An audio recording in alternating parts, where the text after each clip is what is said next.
UP विधानसभा उपचुनाव की 9 सीटों का घमासान लगातार चर्चाओं में है। हरियाणा चुनाव में मिली हार के बाद कांग्रेस का मानो खुद पर ही भरोसा नहीं रहा। शायद यही वजह है कि फूलपुर की सीट से कांग्रेस ने अपने हाथ खड़े कर लिए। दरअसल पहले कांग्रेस ने फूलपुर विधानसभा सीट से दावेदारी की थी। पार्टी उपचुनाव को लेकर 2 महीनों से मीटिंग भी कर रही थी। पार्टी के कई दिग्गज इसमें शामिल हो रहे थे। कांग्रेस ने इलाहाबाद लोकसभा क्षेत्र के सांसद उज्जवल रमण सिंह को उपचुनाव के लिए फूलपुर सीट से प्रभारी भी बना दिया था। तो वहीं दूसरी ओर सपा भी फूलपुर सीट पर तैयारियों में जुट गई थी।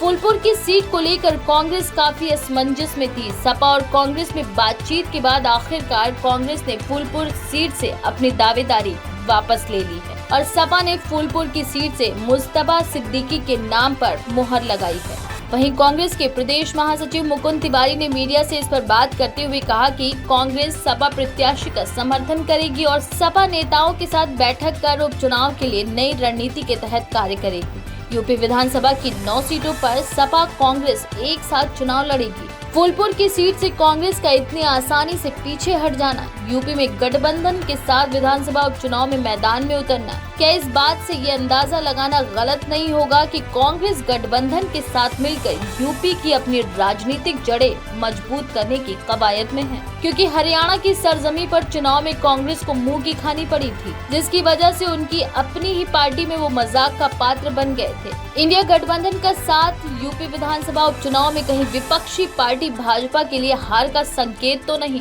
यूपी के चुनावी अखाड़े में अगर कड़े मुकाबले की बात की जाए तो सपा और बीजेपी एक दूसरे को टक्कर दे रहे हैं। गठबंधन के साथ यूपी के चुनावी मैदान में एक साथ आने वाली ये 2 लड़कों की जोड़ी क्या बीजेपी को हार का सामना करा पाएगी? क्या सपा की पीडी और महिला प्रत्याशी रणनीति विधानसभा उपचुनाव में बीजेपी को पछाड़ पाएगी? सवाल कई हैं, लेकिन सभी सवालों के जवाब विधानसभा उपचुनाव होने के बाद 23 नवंबर को रिजल्ट आने के बाद ही पता चल पाएंगे।